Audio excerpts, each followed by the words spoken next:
मूसा अलैहिस्सलाम पैगम्बर शुआइब आलाइहिस सालामेर बाड़ीते ढुकलेन। सालाम कालामेर पर परिचय पर्व। एरपरे शुआइब आलाइहिस सालाम बोलतेছেন, बाबा তোমাকে এনেছি কিছু মেহমানদারি করব। मूसा नबी কয়, আল্লাহর पैगम्बर। তখনও কিন্তু मूसा আলাইহিস সালাম তিনি আল্লাহর নবী না, নবুয়তি পান নাই। তখনও তিনি আল্লাহর পক্ষ থেকে নবুয়তি পান নাই, কিন্তু নবুয়তি পেয়েছেন, স্বীকৃত নবী হলেন শুআইব আলাইহিস সালাম। শুআইব আলাইহিস সালাম বলতেছে, বাবা যুবক মেহমানদারি করো। मूसा नबी বলেন, ওগো আল্লাহর পয়গম্বর, আমার পরিবারের আদর্শ হলো কোনো কাজের বিনিময়ে নেওয়া হয় না। আমি যে আপনার মেয়েদের উপকার করেছি, ওই উপকারের বদলা যদি আপনি দিতে চান, আমি বদলা নিব না। আল্লাহর পয়গম্বর শুআইব আলাইহিস সালাম বলেন, বাবা যুবক, বদলার কথা নয়, মেহমানের মেহমানদারি করানো এটা আমারও পারিবারিক আদর্শ। অতএব আমি যে তোমাকে মেহমানদারি করাবো, এটা কোনো বিনিময় নয়, আমার দায়িত্ব মেহমানের কদর করা, এজন্য তোমাকে বলতেছি। যখন এইভাবে কথাটা বুঝায় বললেন, তখন मूसा আলাইহিস সালাম তিনি মেহমানদারি গ্রহণ করলেন। মেহমানদারি গ্রহণ করলেন, কথা এভাবেই কথাবার্তা চলছে। मूसा আলাইহিস সালাম তার জীবনের পুরা কাহিনী তখন শুআইব আলাইহিস সালামকে শোনাইতেছেন। শুআইব আলাইহিস সালাম জানতে চেয়েছেন, বাবা কোত্থেকে এসেছো? মিশর থেকে এসেছি। কেন? ফেরাউনের সাথে দ্বন্দ্ব, ফেরাউনের ঘরেই আল্লাহ আমাকে লালন পালন করছেন। এরপরে ফেরাউনের সাথে শুরু হলো দুশ্মনী। এরপরে ঘটনা ঘটলো একটা মানুষ হত্যা।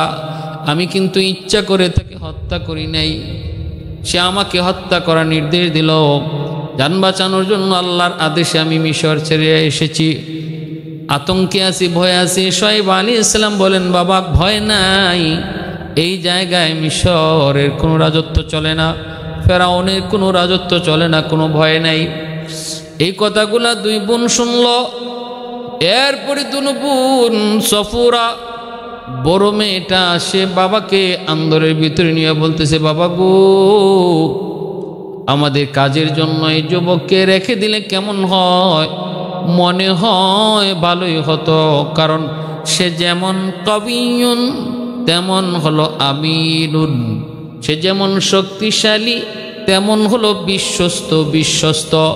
শুআইব আলাইহিস সালাম বলেন, মা শক্তিশালী বুঝলাম, 40 জন যুবকের কাম একা করতে পারে, কিন্তু বিশ্বস্ত, আমিন শব্দটা কেমনে বলছো, কেমনে কিভাবে বুঝতে পারলা? সফুরা কই, বাবা গো, বিশ্বস্ত বুঝার লক্ষণ হলো, আমি যখন আপনার কথা তারে কয়ে ডাকতে গেলাম, আমি তার সামনে ছিলাম, সে পিছনে পিছনে হাঁটতেছিল, কিন্তু সে আমাকে বলতেছে, সফুরা তুমি পিছনে চলে আসো, আমাকে সামনে দাও। আমি আমার চোখের উপর কোনো ভরসা রাখতে পারি না। এতটুকু কথা যে যুবক বলতে পারে, পিছনে আসো, আমাকে সামনে দাও, আমি আমার চোখকে বিশ্বাস করি না।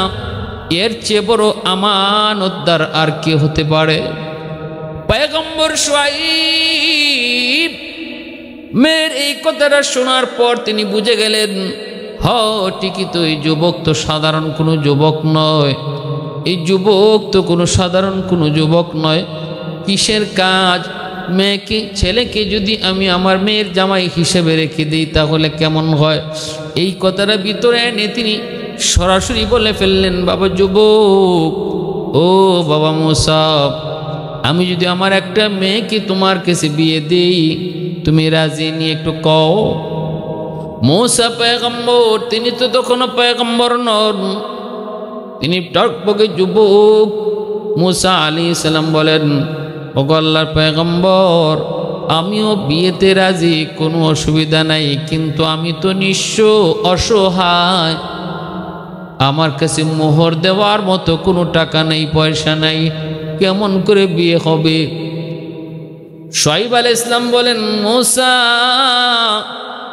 যদি তুমি আমার মেয়েকে বিবাহ করো, তাহলে মোহরানা বাবদ 8 বছর তুমি আমার বাড়িতে কাজ করবা, এটাই তোমার জন্য মোহরানা। দেখো তুমি রাজিনি, আর যদি 10 বছর পুরা করো তাহলে এটা তোমার জন্য আরো ভালো। এই প্রস্তাব দেওয়ার পর মুসা কালিমুল্লাহ তিনি রাজি হয়ে গেলেন। 8 বৎসর, মতান্তরে 10 বৎসর, পর্যায়ক্রমে 10 বৎসর শোয়েব আলাইহিস সালামের বাড়িতে ঘর জামাইয়ের মতো থাকবেন, এই শর্তে তিনি বিবাহ করলেন। এটাই মোহর সাব্যস্ত হলো। ভাইয়েরা বন্ধুরা, মুহাম্মদী শরীয়ত, আমাদের শরীয়তে কিন্তু এটা এই ধরনের বিবাহ হবে না, এটা কি মোহর সাব্যস্ত করা যাবে না? মুহাম্মদী শরীয়তে অন্তত 10 দিরহাম মোহর, সর্বনিম্ন 10 দিরহাম মোহর থাকতে হবে, সর্বনিম্ন। মিনিমাম 3 থেকে 4 হাজার টাকা, এটা সর্বনিম্ন মোহরের পরিমাণ, এটা দেওয়াই লাগবে। গড়ে 7 বছর 8 বছর চাকরি করার নিয়তে বিয়া করা, এটা শরীয়তে উম্মতে মুহাম্মদীর মধ্যে এই সিস্টেম নাই। বনি ইসরাইলের বহুত বড় পয়গম্বর হযরত মুসা কালিমুল্লাহ, পবিত্র কোরআনুল কারীমের ভিতরে সবচেয়ে বেশি যেই নবীর নাম এসেছে তিনি আর কেউ নন, তিনি মুসা কালিমুল্লাহ, আল্লাহর পয়গম্বর। মুসা ফেরাউনের সাথে দ্বন্দ্ব, লম্বা ইতিহাস। যে জিনিসটা আমার বোঝানো উদ্দেশ্য, ফেরাউনের বংশের নাম হলো কিপ্তি বংশ, মুসা নবীর বংশের নাম বনি ইসরাইল। এই কিপ্তি আর বনি ইসরাইলের 2 জন মানুষ ঝগড়ায় লিপ্ত হয়েছে। মুসা কালিমুল্লাহ তিনি পাশ দিয়ে যাচ্ছেন, বনি ইসরাইলের লোক মুসা কালিমুল্লাহকে দেইকা ডাক দিল, ও মুসা, এই লোকটা আমার সাথে অযথা ঝগড়া করে। মুসা কালিমুল্লাহ তিনি পাশে গেলেন, যায় লোকটার একটা ধমক দিলেন, আর এই কথাটা বললেন, অযথা কেন গোষ্ঠীর বাহাদুরি দেখাও? ফেরাউনের বংশের মানুষ হওয়ার কারণে তোমার গায়ে অহংকার, দুর্বলের উপর অহংকার দেখানো বাহাদুরি নয়। কেন তুমি দুর্বলের উপর অহংকার দেখাও, শক্তি দেখাও, ক্ষমতা দেখাও? এই বলে তিনি বলতেছেন, যাও, ঝগড়া করা ভালো না। আস্তে করে হাত দিয়ে তারে আঘাত করলেন, মেরে ফেলার জন্য নয়, কষ্ট দেওয়ার জন্য নয়। স্বাভাবিকভাবে আমরা 2 জন মানুষ ঝগড়া করে দেখলে পরে যেমন করে অল্প কিছু আঘাত করে 2টা বাচ্চাকে সরায় দেওয়া হয়, উদ্দেশ্য বাচ্চাগুলাকে মেরে ফেলা নয়। ঠিক তেমনি ভাবে মুসা কালিমুল্লাহ তিনি লোকটারে আস্তে করে হাতটা উঠে বললেন, যাও মিয়া, ঝগড়া করা ভালো না। এই যে যাও মিয়া কইছেন আর হাতটা উঠাইছেন, আস্তে করে হাতটা লাগছে, লোকটা মারাই গেছে। পবিত্র কোরআনুল কারীমের মধ্যে আল্লাহ পরিষ্কার বলছেন যে হের কেল্লা ফতেহ এখানেই শেষ। এই লোকটা দেখছে, মুসা নবীর বংশের এই লোকটা দেখছে যে মুসা নবীর হাতের আঘাতে বনি ইসরাইল, এই ফেরাউনের কিপ্তি বংশের লোকটা মারা গেছে। আর কেউ দেখে নাই, দেখছে শুধু ওই লোকটা, যে লোকটার পক্ষে মুসা নবী আইয়া তারে আস্তে করে আঘাত করছেন। পরিশেষে এই লোকটাই কিন্তু মুসা নবীর এই হত্যার বিষয়টা আবার জানাও দিছে। তাইলে বনি ইসরাইলের এই মানুষগুলা, এদের ভিতরে এই ধরনের গাদ্দারি মনোভাব, এটা আজকের থেকে নতুন না, এটা পুরানোই, বহু আগে। যার উপকার করতে নবী আসলেন, সেও আবার নবীরে বিপদে ফেলাইছে। ফেরাউনের কাছে এই আওয়াজ, এই কথা যখন যে পড়ছে যে লোকটার হত্যা করেছেন মুসা নবী, তখন ফেরাউন মুসা নবীকে ধরার জন্য লোকজন পাঠাইয়া দিছে। চতুর্দিকে লোকজন ছড়ায় গেছে, মুসা নবীকে ধরে ফেলবে, ধরে হত্যার বিচার কর।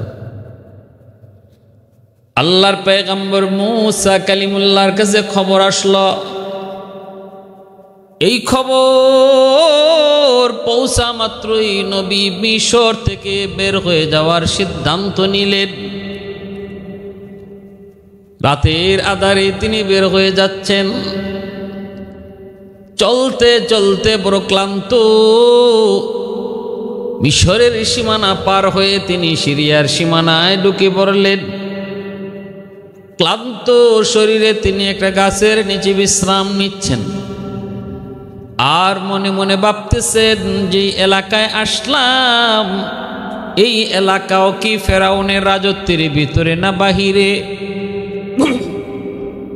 যদি তার রাজত্বের ভিতরের অংশই হয় তাহলে এই জায়গাও নিরাপদ নয়, আর যদি তার রাজত্বের ভিতরে না হয় তাহলে তো নিরাপদ। গাছের নিচে ক্লান্ত শরীরে নবী তিনি ঘুমায় পড়ছেন। একটু চোখ খোলার পর তাকায় দেখেন একটা কুয়া।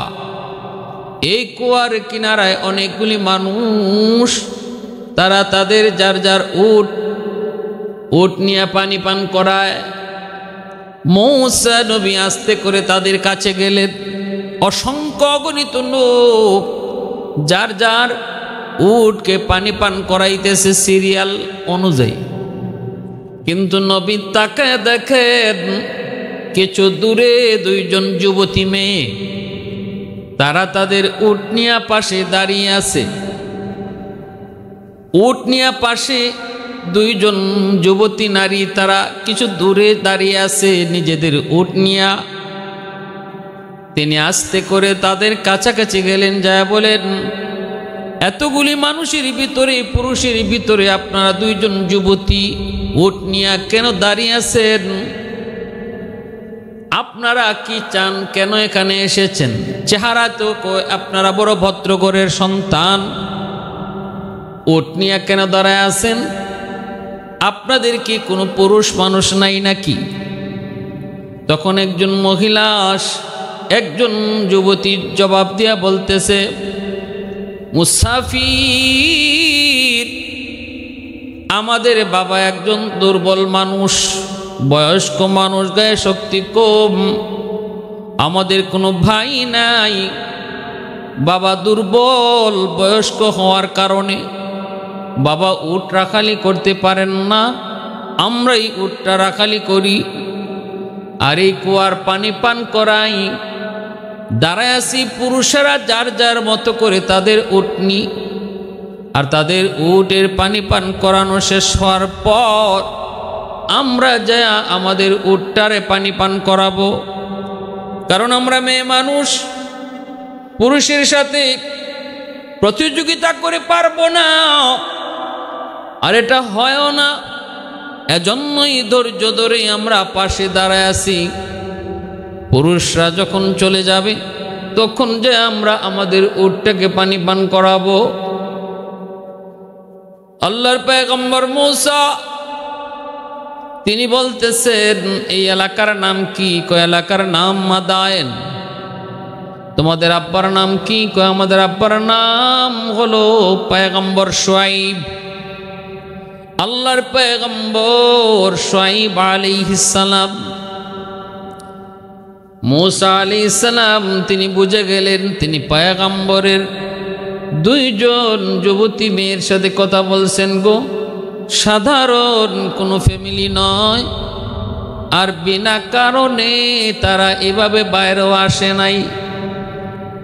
এজন্যই শরীয়ত মহিলাদেরকে ঘর থেকে বের হওয়ার জন্য কিছু শর্ত সারাই দিয়েছে। ওই শর্তগুলা যদি পাওয়া যায় তাহলে মহিলাদের জন্য ঘর থেকে বের হওয়া যায়।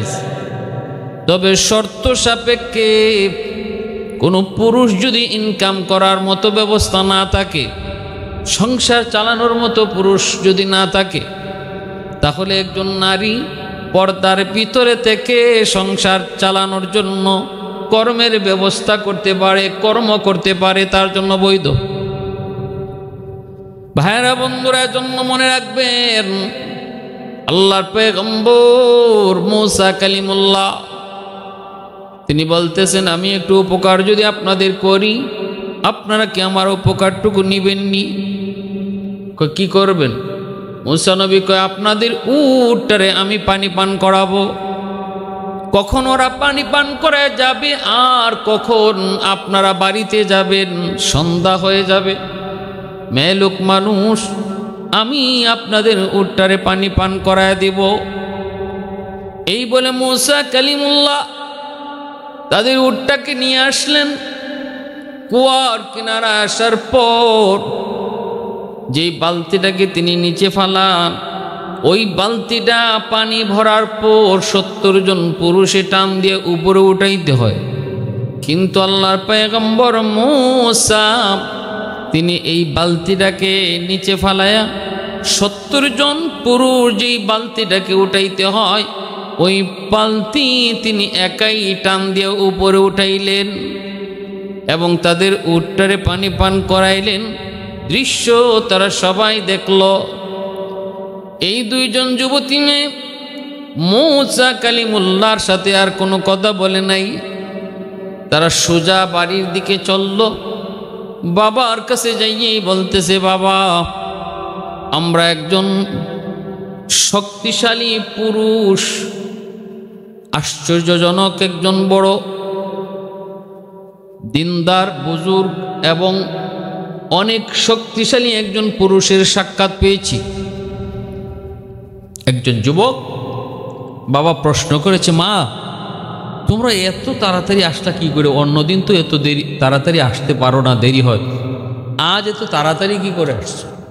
হযরত শুআয়ব আলাইহিস সালাম যখনই প্রশ্ন করছেন, মা আজকে তোমরা তাড়াতাড়ি আসলা কেমন করে, তখনই ওনার বড় মেয়ে সফুরা সে বলতেছে, বাবা আমরা একজন আজকে এক যুবকের সন্ধান পেয়েছি, যুবকের সাক্ষাৎ পেয়েছি, যে যুবকের উপকার করার কারণে, যে যুবক আমাদের উপকার করার কারণে আজ আমরা তাড়াতাড়ি বাড়িতে আসতে পারছি। কি হয়েছে মা?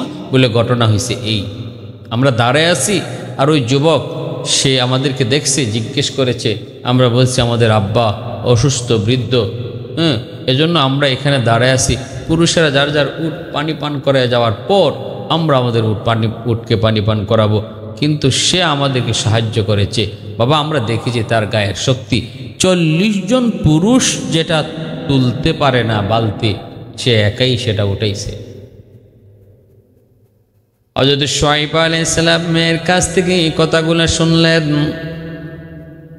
এরপরে তিনি বলতেছেন, মা যাও যুবককে যে আমার পক্ষ থেকে আমন্ত্রণ করো। কথা শোনা মাত্রই সফুরা তিনি তাড়াতাড়ি করে মুসা নবীর সন্ধানে তিনি জায়গায় পৌঁছে গেলেন।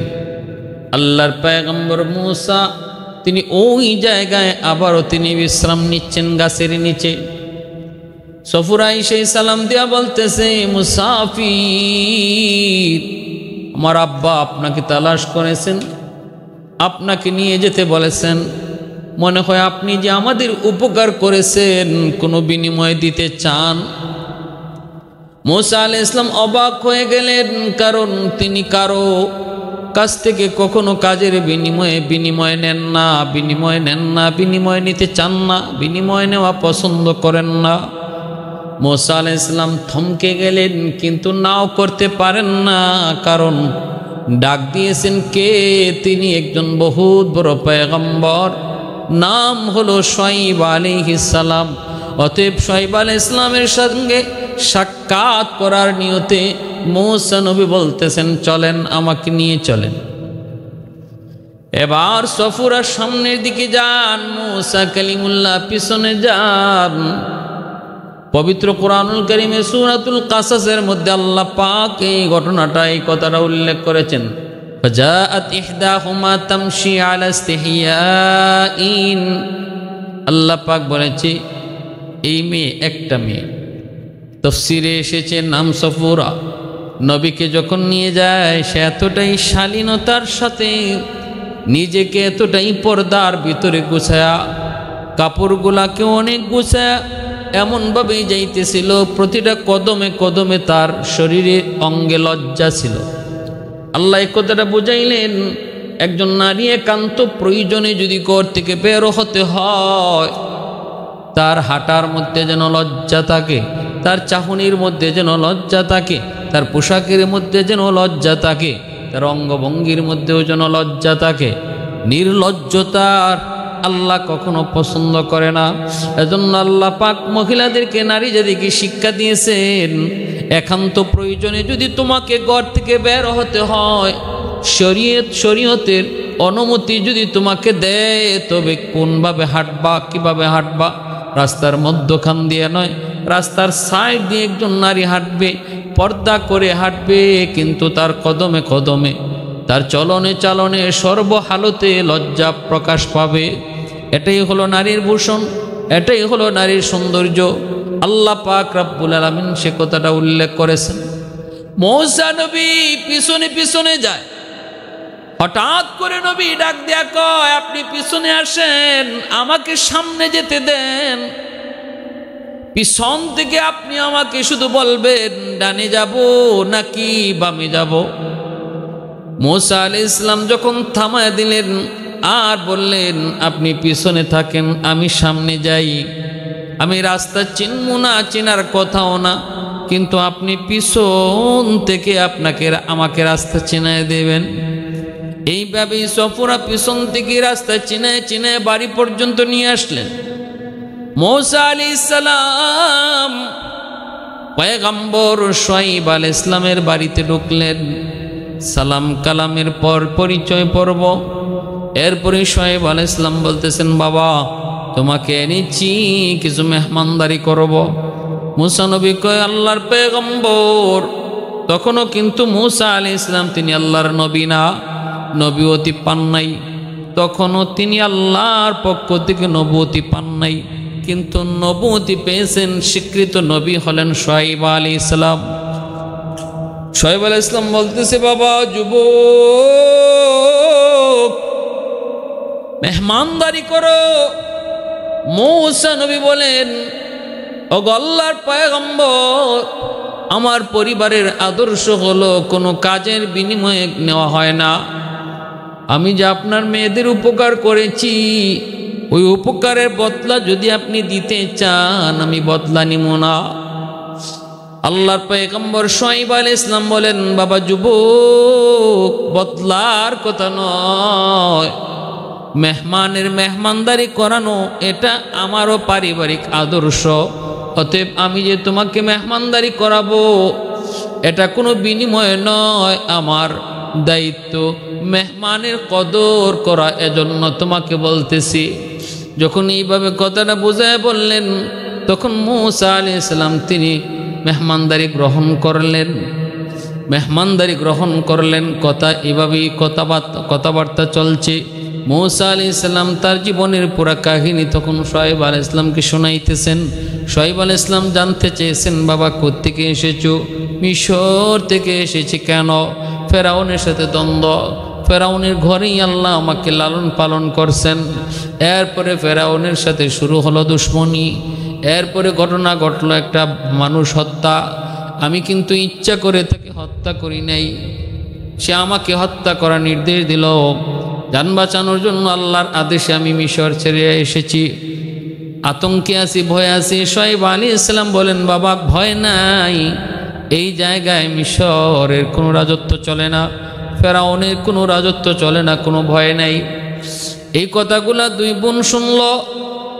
এরপরে দুনো বোন সফুরা, বড় মেয়েটা, সে বাবাকে আন্দরের ভিতরে নিয়ে বলতেছে, বাবা গো,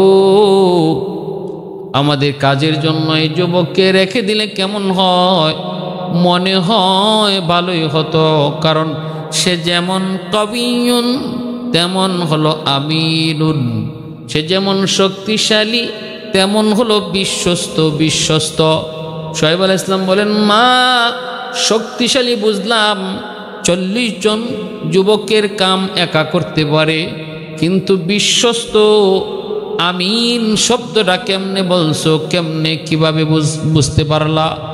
সফরা কই, বাবা গো, বিশ্বস্ত বুঝার লক্ষণ হলো, আমি যখন আপনার কথা তারে কয়ে ডাকতে গেলাম, আমি তার সামনে ছিলাম, সে পিছনে পিছনে হাঁটতেছিল, কিন্তু সে আমাকে বলতেছে, সফরা তুমি পিছনে চলে আসো, আমাকে সামনে দাও। আমি আমার চোখের উপর কোনো ভরসা রাখতে পারি না। এতটুকু কথা যে যুবক বলতে পারে পিছনে আসো, আমাকে সামনে দাও, আমি আমার চোখকে বিশ্বাস করি না, এর চেয়ে বড় আমানতদার আর কে হতে পারে?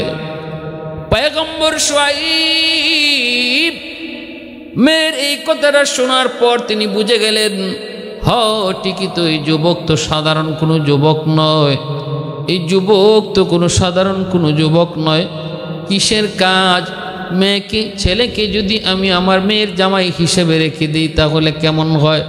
এই কথাটা ভিতরে এনে তিনি সরাসরি বলে ফেললেন, বাবা যুবক, ও বাবা মুসা, আমি যদি আমার একটা মেয়েকে তোমার কাছে বিয়ে দিই, তুমি রাজি নিয়ে একটু কও।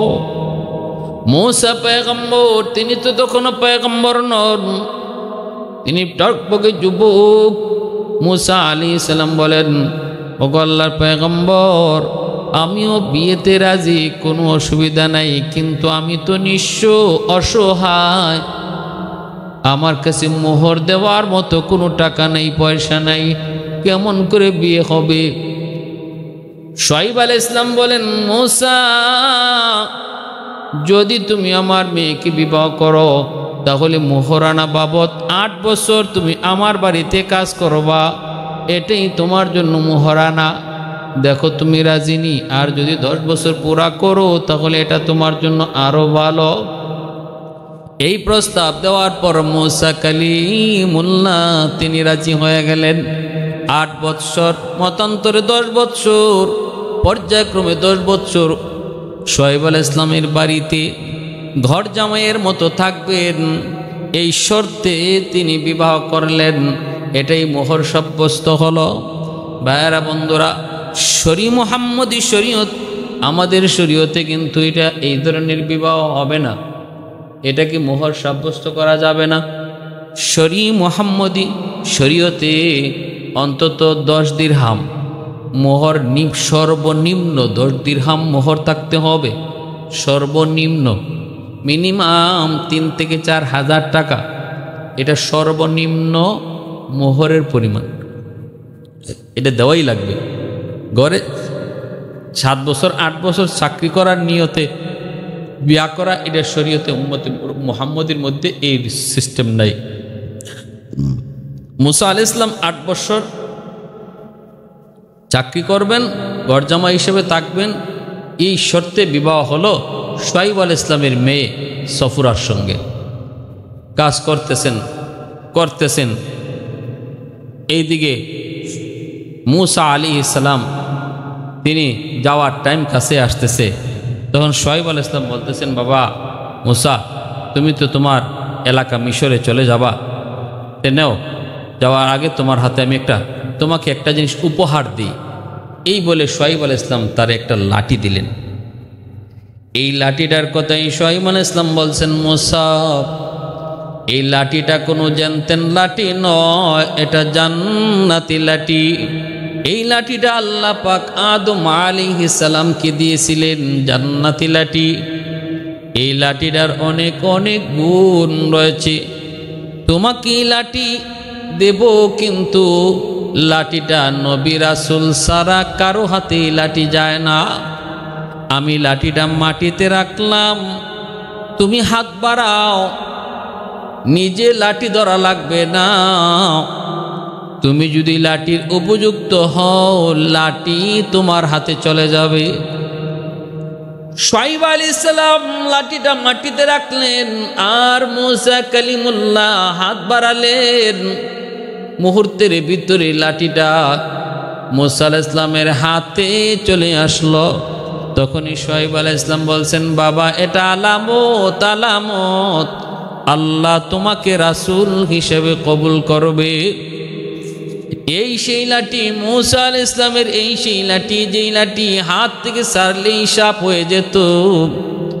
মুসা আলাইহিস সালাম এই লাঠি হাতে নিয়ে ছাগল চারানি করেন, ছাগল রাখালি করেন। শুআয়ব আলাইহিস সালাম বলতেছে, বাবা মুসা, ওই গুহার কাছে যেও না, ওই গুহাটা এমন একটা গুহা, ওই গুহাতে বিশাল বড় একটা অজগর সাপ আমার ছাগলগুলি খেয়ে ফেলবে। মুসা আলাইহিস সালাম তিনি গেলেন, ছাগলগুলি শুধু গুহার মুখের কাছে চলে যেতে চায়, মুসা আলাইহিস সালাম অবাক, ঘটনা কি ছাগলগুলারে থামায় রাখতে পারি না? ইনি নিরুপায় হয়ে গাছের নিচে বসে আছেন আর লাঠিটারে সাইরা বলতেছেন, এরে লাঠি যা আমার ছাগলগুলির পাহারাদারি কর। ওই গুহায় নাকি বিশাল বড় অজগর সাপ, ওই সাপে যেন আমার ছাগলের ক্ষতি করতে না পারে। গাছের নিচে শুয়ে শুয়ে পয়গম্বর তিনি দেখতেছেন সব দৃশ্য। বিশাল বড় অজগর সাপ গুহা থেকে বের হলো, যেন ছাগলগুলি খেয়ে ফেলবে। মুহূর্তের ভিতরেই মুসা নবীর হাতের লাঠি বিশাল অজগর সাপ হয়ে ওই সাপের কাছে যায় ওই গুহার সাপটাকে এমনভাবে দংশন করলো, সাথে সাথে গুহার সাপটা মারা গেল। মুসা আলাইহিস সালাম আয়েশা শুআয়ব আলাইহিস সালামকে ঘটনা শোনাইছেন। শুআয়ব আলাইহিস সালাম তখনও বলছেন, বাবা মুসা, আমার মন বলে অল্প দিনের ভিতরেই আল্লাহ তোমাকে নবুয়তি দান করবে, অল্প দিনের ভিতরেই আল্লাহ তোমাকে রাসূল বানাবে। মুসা আলাইহিস সালাম এইভাবে 8 বৎসর পুরা করলেন। 8 বছর পুরে আর মাত্র 2 বৎসর 10 বৎসর পুরা হবে। সফুরাকে বলতেছেন, বিবি গো, আমরা মিশর যাব আমাদের দেশে, বাবাকে একটু বলো কিছু ছাগল পাল যদি দেন তাহলে আমাদের কিছু উপকার হয়। শুআয়ব আলাইহিস সালামের কাছে যখন মেয়ে যায় বলল, বাবা আমরা খালি হাতে মিশর যাব, কেমন করে কিছু যদি দিতেন তাহলে উপকার হতো। শুআয়ব আলাইহিস সালাম বলতেছেন, মা এই বৎসর যতগুলা ছাগল থেকে নর বাচ্চা হবে সব তোমাদের আল্লাহর কি মর্জি, প্রতিটা ছাগল থেকে নর বাচ্চা হয়েছে, সবগুলা মুসা এবং সফুরার জন্য। দ্বিতীয় বৎসর বলতেছেন যদি মেয়ে বাচ্চা হয় এগুলা সব তোমাদের জন্য। দেখা গেল দ্বিতীয় বৎসরও সব হয়েছে মেয়ে বাচ্চা। এইভাবে দেখা যায় আসার সময় বিশাল বহর নিয়ে মুসা কালিমুল্লাহ মিশরের দিকে রওনা দিয়েছেন। রাস্তার মধ্যেই সেই গারে সেই তুর পাহাড়, রাস্তায় সেই তুর পাহাড় পড়ল, আর সেই তুর পাহাড়েই তিনি আগুন দেখতে পেয়েছেন। বিবি সাপ ছিলেন, তিনি গর্ভবতী, একটু পানি গরম করার জন্য আগুনের প্রয়োজন। মুসা আলাইহিস সালাম পাহাড়ের উপরে আগুন মনে করে তিনি দৌড় দিলেন। যে তিনি দেখতে পেলেন এটা আগুন তো নয়, গাছের পাতার উপরে আগুন জ্বলে। হাত দিয়ে ধরতে চান আগুন দূরে চলে যায়, হাত দিয়ে ধরতে চান আগুন দূরে চলে যায়। এক পর্যায়ে আগুন থেকে জবান চলে আসে, রে মুসা এটা তো আগুন না, এটা আল্লাহ পাকের নূর, তোমাকে এখানে আনা হয়েছে, আজ তোমাকে আল্লাহর পক্ষ থেকে নবুয়তি দেওয়া হবে। ওই জায়গাতেই মুসা আলাইহিস সালাম তিনি নবুয়তি পান।